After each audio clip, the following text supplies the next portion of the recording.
Fluent Chill here with Jack Armstrong, voice of the Raptors, former coach, and we're going to talk about singer? Question mark with Jack. Hey, Jack, how you doing? Good morning, Anthony and Jermaine. A pleasure to be on with you guys. Absolutely, great to have you. Great to have you. No question about it. Haven't really gotten an opportunity to talk to a play-by-play guy. It's a really difficult job, man. I just often wonder how you guys get started and stuff like that. Well, as an analyst myself, the way I got Hmm. into this is I got fired, basically. I was a basketball coach, and as you know, Jermaine, in Hmm. competitive athletics, you don't win enough, they send you out the door. So Hmm. I kind of fell into it a little bit. My whole objective when I was a young man was to be a college head coach, which I was. Hmm. And then when you don't win enough, they send you packing. And Hmm. so I had a year left on my contract. And at that time, I was burnt out. I needed some time away. And I did this for a year. I got hired by the Raptors in 1998. This is my 25th year. Hmm. And here I am 25 years later. After my first year, I thought I was going to get right back into coaching again. And the funny thing is, I had such a great time doing it. I was like, why the hell would I ever want to coach again? Now, I loved coaching. I Sure. enjoyed it. There are elements of it I miss, but there's a lot of elements that I don't miss. Hmm. Very, very stressful. I'm not going to compare it to my youth team, but man, is it stressful, coach? Well, these guys are well compensated now. Yeah. If you look at NCAA basketball and football in the United States or any of the major professional sports here in North America, Hmm. um, these guys are well compensated. But the challenges of leadership today, with the amount of money and individual I me agendas that take place, Sure. when particularly you're in team sport and you're asking people to value the greater good and sacrifice, it gets harder and harder. Hmm. So, and then your time, the pressure on you to win is extensive, Hmm. and you're disposable. You know, And to win so and to win quick, right? Like it's not like you have 5 years to turn a program around. It's typically they want a quick turnaround. usually, I would say, I've always been a big believer, and I'm a coach. I've always been a big believer that with a coach by year three anyway. Hmm. I look at my first 3 years as a head coach. We were, I had a kind of a rebuild, 6-22, 8-20, 14-14, and then 23-7. But I think in my third year, we kind of broke through a little bit. And then Now, the not to next year, interrupt you, not to interrupt you, Jack, but can you tell the people at home where you coached oh, before I we? was the head coach. I was the head coach at Niagara University. Right. And, Okay. so that to me in any sport, I think in year three, you want to see Hmm. the connection, the life, the progress, the direction, the mission statement, the vision. It doesn't have to necessarily all be locked and loaded and in place, but that a lot of the elements are taking shape. Sure. Uh, but a lot of times coaches don't even get to that third year, and They don't. to see. So it's a difficult profession. Now, look, guys are well compensated, and I respect that, and I'm Hmm. happy for them. Yeah. But you know what? There's a it's a. I just finished reading a great book.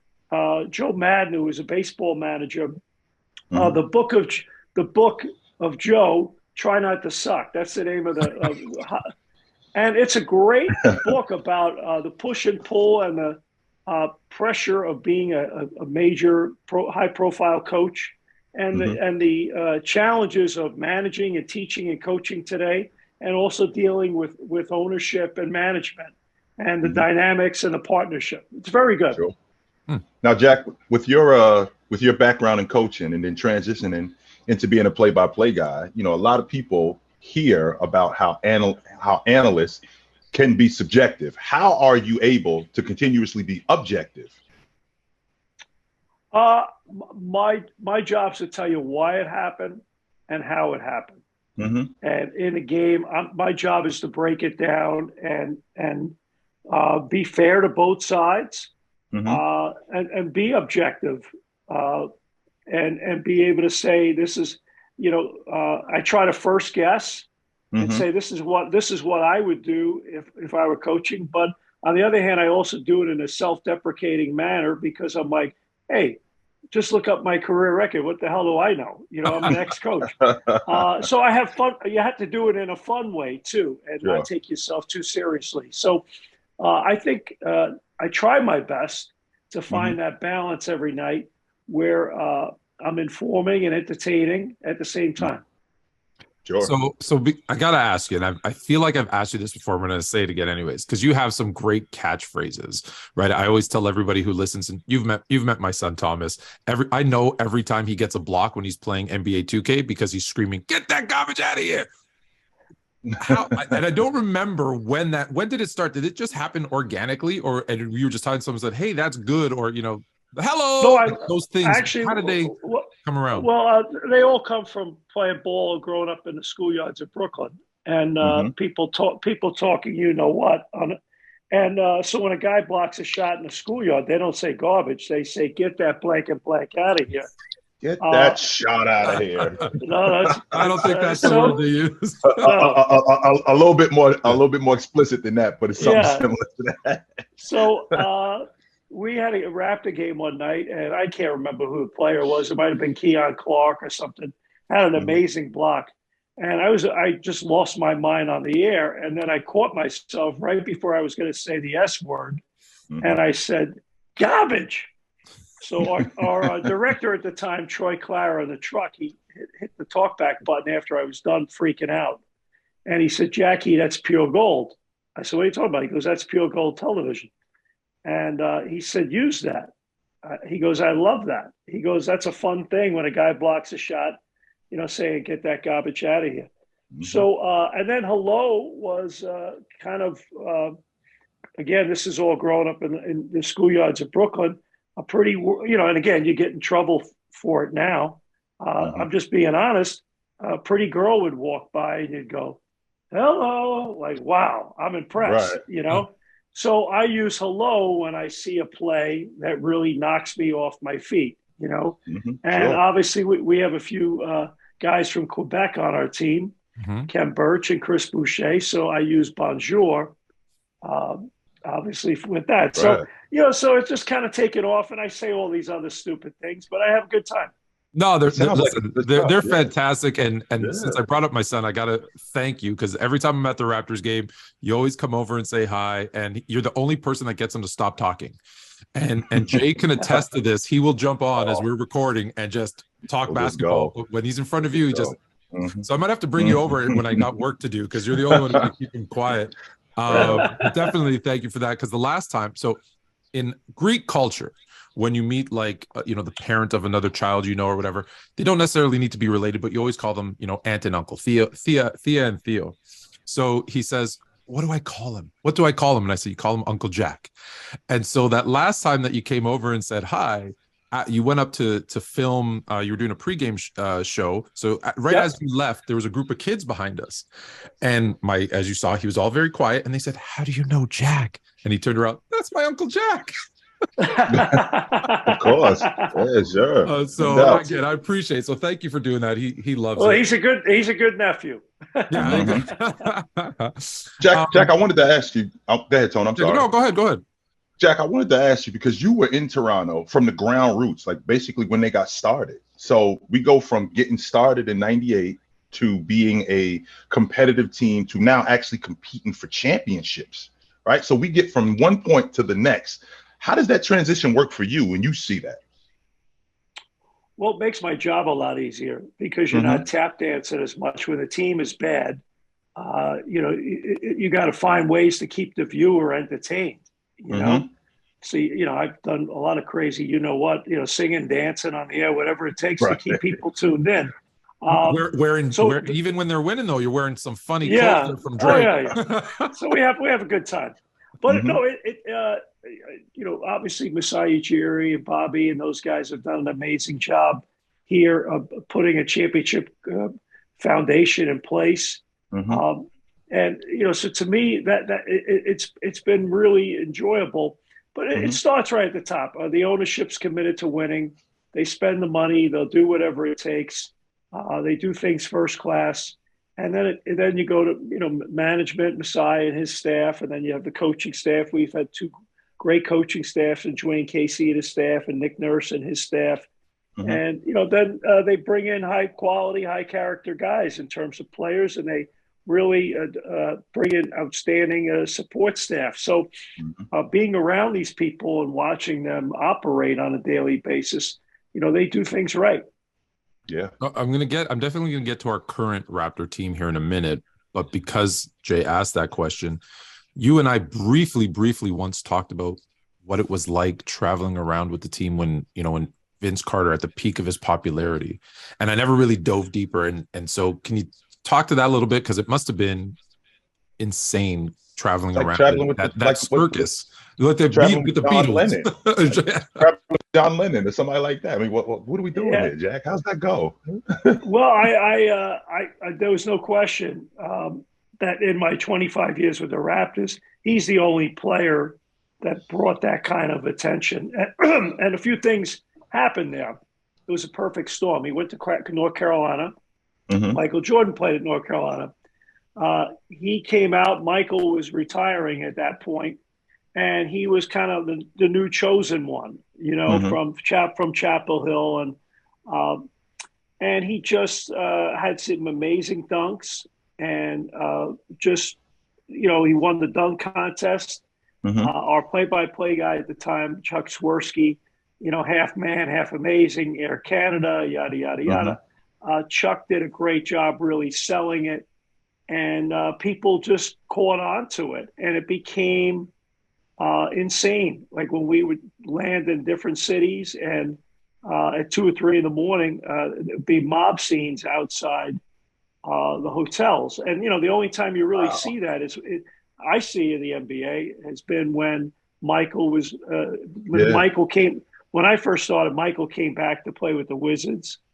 And then LeBron, and those are a few guys that and Kobe Bryant, that have had that, Shaquille and Kobe in LA, that have had that kind of incredible, where people will wait up outside a hotel in all hours of the night and all sorts of weather to get a glimpse Jack, of them. You're pulling up at 2 o'clock in the morning to a hotel, and it's not just the bellhop out there or the receptionist. There's a mob of people at 2:30 in the morning when you pull up to a hotel. Well, when Vince Carter was playing, yes. Now that's there what I mean. isn't. But yes, absolutely. No, absolutely. Wow, Yeah, that was the case. And that's incredible. I'll never forget Charles Oakley walking up to 2 little kids in Chicago and saying, "Don't you have school tomorrow?" Right. And but if he said it that nice, that's good for Oakley. If he said it that nice. Right. Sure. Oh man. Since you talked about your team right now, can we talk about your team right now in terms of what's going on with the group right now? Because I look at your group from a talent standpoint, and there seems to be a disconnect. You guys should be a lot better than what you are. Well, a few things. Number one, I think expectations were a little higher than maybe they should have been going into the season. And I understand they won 48 games last year and they had the 5th seed, but other teams around them have gotten better. And sometimes you have a year where you kind of overachieve a little bit and everything hits right. And this year there's been a lot of injuries. I'm in Salt Lake City, Utah, taping this with you guys this morning. The Raptors lost last night by 3. They had a loss the other night at Phoenix. They haven't had OG Anunoby in those 2 games. In my opinion, if they have Anunoby, they win those games. Right. So their margin of error is slim. And when your margin of error is slim, you need to, I wouldn't say play perfect, but you need to play almost perfect. And this group, it just hasn't worked out this year. And I've been around, a lot of teams, playing, coaching, and now broadcasting. And there are certain seasons that it just doesn't work. And there are other years that the sparks fly and it's magic. And this has been what they call one of those years. And I think it's not for lack of effort, because I think these guys try really hard. I mean, they competed their tails off last night for 48 minutes, but there were a few more plays made by Utah, and there was a little bit better connection that they had maybe than the Raptors did. So, but I'm sure that's something that'll be addressed here in the next few days, potentially at the trade deadline, and if not, in the offseason. Yeah. So I want to just start with yesterday's game, and then I want to expand it out. So if a stat head looked at the numbers last night and they see Fred VanVleet goes for 34, 12, and 10, the Raptors shoot over 43% from three. They out rebound the Jazz. They out turnover them 19. The Jazz had 19, Raptors had 9. No one would ever suggest, a stat head would say they win this game. They've won that game. But if you watch the game, it felt, in watching that game, it felt like they were down the whole time and always just playing catch up. And that's where, to your point, it's the Jazz just seem to keep making those plays every time the Raptors would go on their run and make it close. And to your trade deadline question, so I just wanted to point that out, but the trade deadline question is this. And you'll remember this, they were going to trade, when Masai comes back, the rumors were Lowry's on the block, DeRozan's on the block, and Rudy Gay, who maybe would be their best player at the time, was on the block. They trade Rudy Gay, and it's almost like addition by subtraction. They bring back some role players and something clicks, right? Do you feel that being closer to the team, do you feel like it's the losing? Because sometimes when you have minor issues, winning makes all those minor issues go away, and losing makes those minor issues seem big. Is it a bigger issue than is it a bigger issue than we're making it? Or do you think it's a minor thing that just one little tweak might make that big difference? Well, you mentioned the spark, and I mentioned it earlier with that Rudy Gay trade. What that did was it filled 4 holes that you had. Some were small, some were bigger, but suddenly your roster was more complete. And I think what the Raptors have right now is they have a depth problem and they have a three-point shooting problem. So when you do a trade like Masai did with Rudy Gay back then, it kind of filled some needs, and suddenly things just took off. I don't know what kind of trade will happen, could happen, might happen in the next few days, if at all. But the question always is it more, are you addressing it because you feel like you've gone as far as you can with this group, and now you want to turn these guys into assets and improve your talent level? Do you want to improve not only your talent level, but improve your depth, improve some holes that you have in your roster all within this? Or is this a talent transaction, and then in the offseason you work around the edges and develop the depth and the shooting? So your guess is as good as mine in terms of what it's going to play out to be. But I would say, to your point, Tony, that when you look at last night, statistically, you're dead on.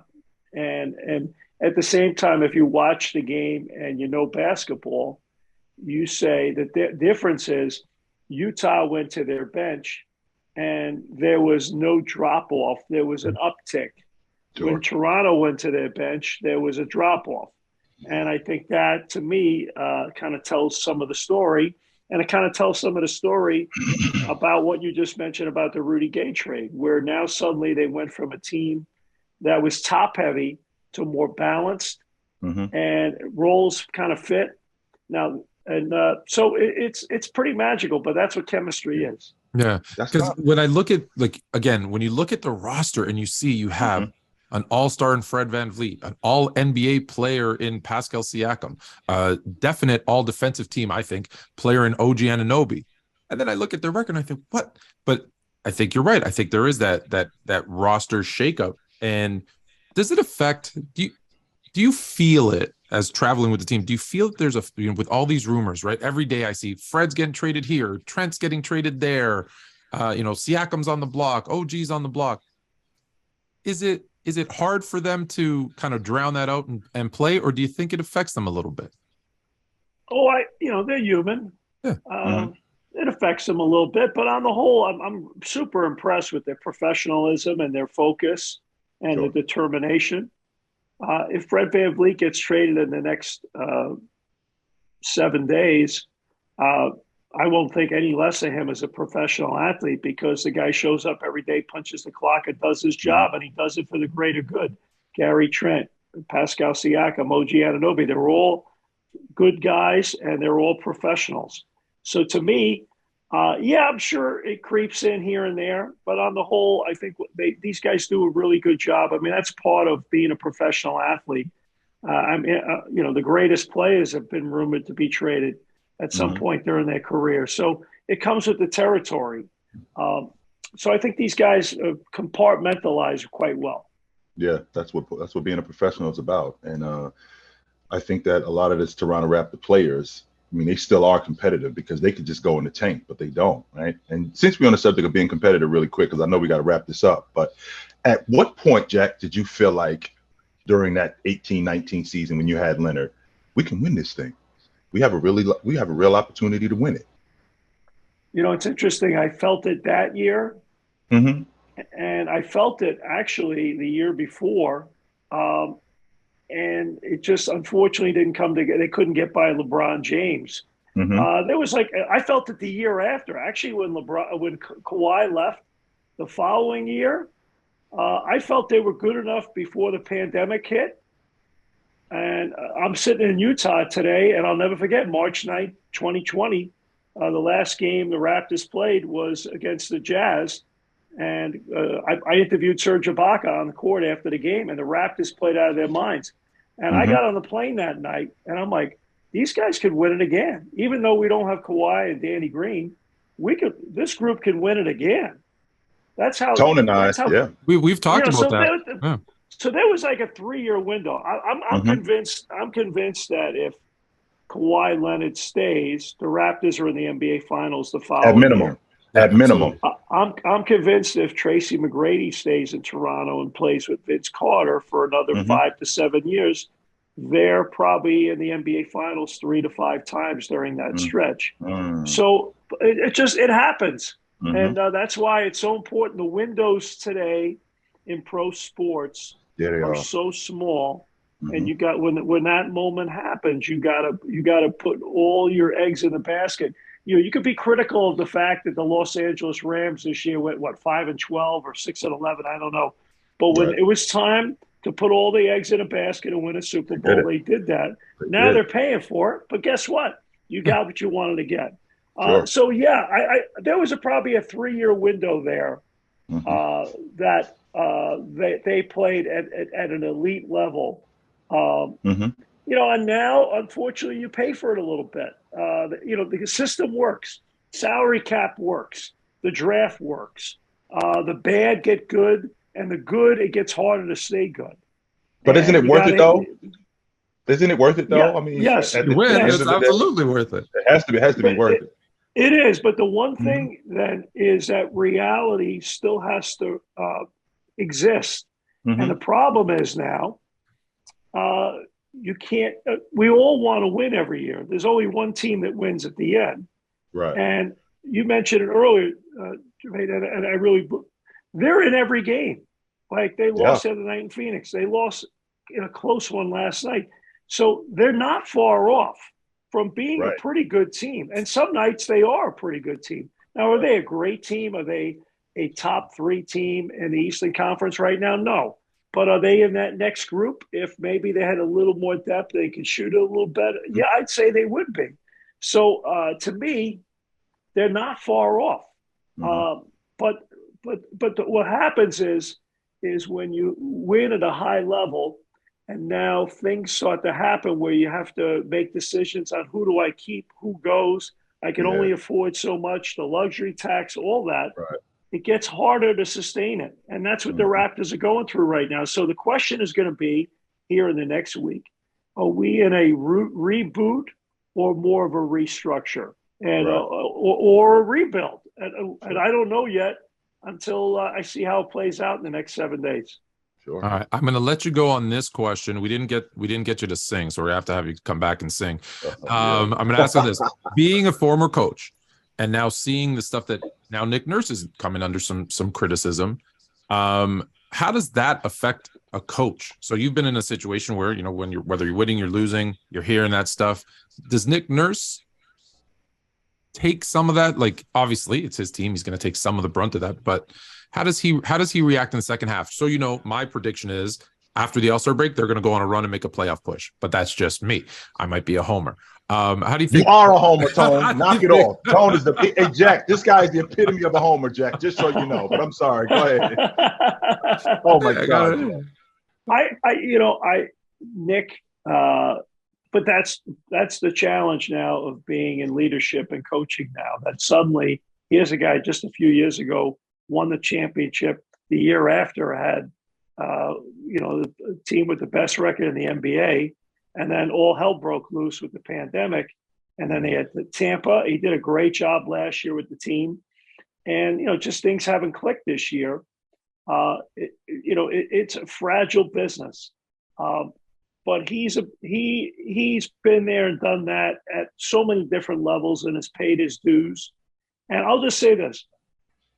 And I had an executive from another team say to me the other night, hey, what's the deal with Nick Nurse? And I'm like, hey, man, if I were a president or a general manager of an NBA team, and you always have that in your top drawer in your desk, you always have that short list of people that if you have to make a decision, where would you turn next? He would be the number one guy on that list for me. So if I am in one of the other 29 cities in the NBA and I'm going to make a change, if that's me I'm talking, I would have Nick number one on my list. I think he's that good. Bum Phillips used to say this about Don Shula. He could take his and beat yours. He could take yours and beat his. And I think Nick is that good. So there are times that you look and you say, well, this team has a lot of talent and they should be better. And I'm looking saying, you know what? There's some nights I think he's keeping them in games with his ability.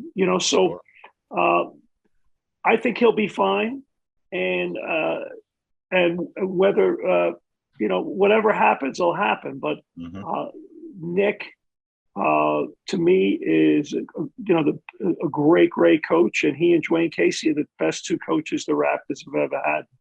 No question about it, Jack. And I 100% agree with you. If Nick was let go today, he'd have a job by tomorrow. I know you got to go. It was great to talk to you, Jack. We really appreciate you. We much like to do it again. This was absolutely fantastic. Thank you very much, Jack. I appreciate it, brother. Guys, my pleasure, and have a great day and all the best. Thanks for having me on. Yeah, great to see you again.